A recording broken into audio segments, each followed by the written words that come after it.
T'es forcément déjà tombé sur un homme qui était froid, distant, qui faisait un petit peu des allées-venues dans ta vie, et toi, bah, tu savais plus sur quel pied danser. Alors, c'est des situations qui sont extrêmement frustrantes, surtout quand l'homme en face te plaît, de prime abord. Et en fait, ce que tu ne sais pas, c'est que tu es tombé sur un profil d'homme particulier, et je t'assure que si tu t'engages ou te projettes sentimentalement, tu vas souffrir. Donc, pour ne plus tomber dans ce piège qui est très facile à déjouer, regarde bien cette vidéo jusqu'au bout. Alors, qu'est-ce qu'on va bien faire de cet homme qui ne sait pas communiquer avec toi? Et d'ailleurs, en parlant de communication, mon nouvel e-book est sorti, et à l'heure où je tourne cette vidéo, c'est plus de 1500 femmes qui l'ont déjà téléchargé. C'est sur la communication, notamment par SMS. Comment devenir une excellente communicante par SMS pour le faire s'engager.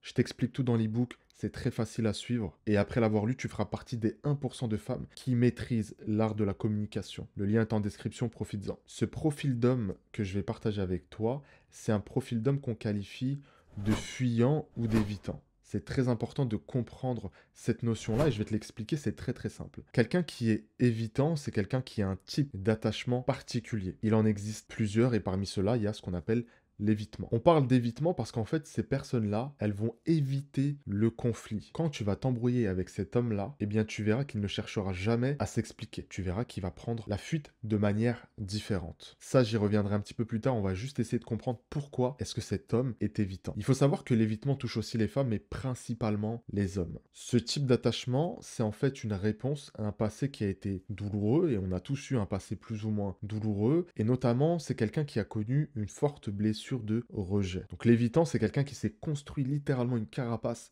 pour se protéger. Le conflit, c'est quelque chose qui vient le perturber. Donc dès que le conflit arrive, il va automatiquement s'éloigner. Que ça soit de sa faute, que ça soit de ta faute, il s'en fiche. Tu imagines bien qu'entre deux individus qui connaissent un conflit, il est primordial de le résoudre. Et c'est pour ça que l'évitant, c'est quelqu'un qui va venir bloquer littéralement la relation parce qu'il va tourner le dos au conflit. Et donc, il va tourner le dos aussi à la résolution du conflit. Et ça, il peut le faire de différentes manières. Il peut te ghoster. Il peut quitter la pièce. Il peut décider d'arrêter de te répondre. Tout simplement. Même si vous êtes en face, c'est ça que je veux dire. C'est-à-dire que vous êtes dans une conversation et il décide de faire le muet parce que ça lui prend la tête. J'ai même eu des cas de coaching. C'était un couple où l'homme, dès qu'il y avait du conflit dans ce couple, en fait, il prenait ses affaires sans prévenir pendant que sa femme était au travail et il allait chez sa mère pendant plusieurs jours. Vous imaginez? C'est-à-dire que tu prends tes affaires, tu vas chez ta mère, donc tu mets ta mère au courant de ce qui se passe chez toi, première erreur. Deuxième erreur, tu découches de chez toi. Et troisième erreur, tu ne règles pas des conflits en interne.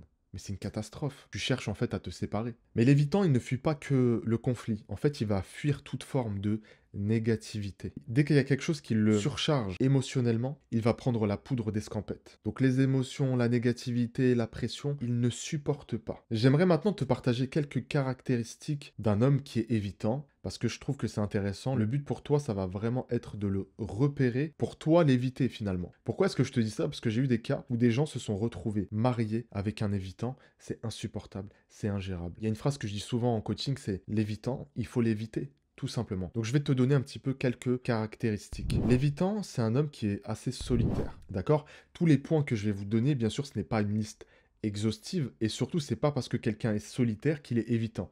Comprenez bien ce que je suis en train de dire, d'accord? Donc c'est quelqu'un d'assez solitaire, c'est quelqu'un qui a une vie sociale assez calme. Là, on pourrait se dire, ok, c'est peut-être un introverti ou un phobique social. Sauf que pas du tout. C'est quelqu'un qui se complaît vraiment dans sa solitude, parce qu'en fait, la proximité de l'autre le dérange, dans le sens où il va falloir régler des conflits, il va falloir s'ouvrir émotionnellement, c'est des choses qu'il ne veut pas. Lui, il s'enferme réellement dans sa solitude, parce qu'il ne veut pas avoir de proximité avec les autres humains, mais surtout avec le conflit et la négativité que ces humains pourraient apporter. Et tu verras en plus de ça que c'est quelqu'un qui est tellement inconscient et tellement dans le déni de sa problématique qu'il aura beaucoup de problèmes partout où il va. Des problèmes au travail, avec ses collègues de travail, des problèmes avec ses amis. Il va te raconter ces choses-là et toi, naturellement, parce que c'est ton prétendant, c'est ton mari, tu te diras que bah, c'est pas de sa faute, que c'est de la faute des autres. Effectivement, dans son discours, ça sera toujours de la faute des autres. À un moment donné, quand tout le monde nous tourne le dos, est-ce que c'est pas aussi le bon moment de se remettre en question? La remise en question chez l'évitant, j'ai pas envie de dire qu'elle est impossible, mais presque. Parce que cette douleur et cette blessure de rejet qui le touche, elle est inconsciente. Donc il sera forcément constamment dans ce déni-là. Ce qu'il faut comprendre, c'est que cette solitude, elle va même plus loin. Il est capable de mentir. Je te donne un exemple tout bête. Il y a un after work ou, je sais pas, un repas entre collègues. Il est capable de s'inventer une vie sociale pour éviter un événement où va y avoir du monde. Et donc, tu as des évitants qui vont dire, bah non, en fait, là, je vais retrouver ma prétendante ou je vais retrouver ma femme, ou... alors qu'il n'a ni prétendante ni femme.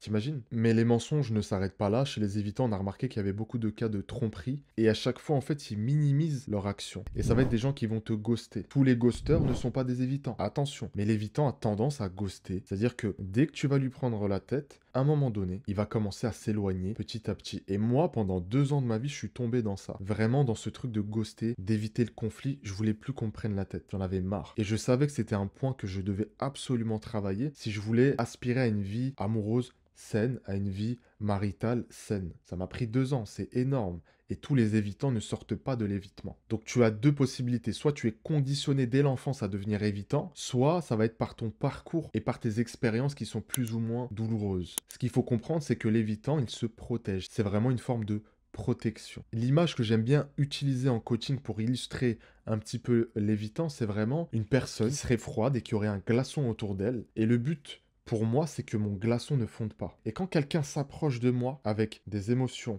fortes, avec des sentiments négatifs et avec du conflit, mon glaçon, ma protection commence à fondre. Bah, automatiquement, comme moi, je ne veux pas que ça fonde, je vais reculer, je vais courir, je vais partir. C'est exactement ça qui se passe. Et tout ce qui va être vraiment conversation profonde, s'ouvrir l'un à l'autre, même sans négativité, ça va être extrêmement malvenu, mal vu par l'évitant. Ça va être très dur pour lui de gérer ça. Résultat des courses, qu'est-ce qu'il fait? Oui, tu l'as compris, il fuit. Et donc si tu m'as bien suivi du début à la fin, tu auras compris aussi que l'évitant, c'est quelqu'un qui ne veut pas s'engager parce que le mariage, c'est un engagement trop fort. Vous avez néanmoins des évitants qui s'engagent, poussés par d'autres choses, la pression familiale, la pression sociale, parfois aussi une envie. Mais s'il y a des problématiques qui arrivent, ça va être très compliqué. L'évitant, évidemment, aura aussi une facilité à se séparer. Et toi, face à la séparation, tu auras l'impression qu'il ne t'aime pas. Bah, c'est peut-être le cas, effectivement, parce que c'est pas quelqu'un qui va s'attacher à toi et tu vas souffrir beaucoup plus que lui. L'évitant est capable de passer à autre chose très rapidement. Donc, tu l'auras compris, c'est un profil assez complexe. C'est tellement complexe qu'en une vidéo, je ne pourrais même pas l'expliquer. En général, en coaching, on prend vraiment une séance pour expliquer les différents types d'attachement. Et d'ailleurs, pour toutes celles qui veulent me rejoindre en programme, jusqu'à vendredi, vous avez moins 20%. Je vous mets le lien vers les appels diagnostiques, c'est la première étape. Vous allez bénéficier de moins 20%. Je fais jamais de promotion.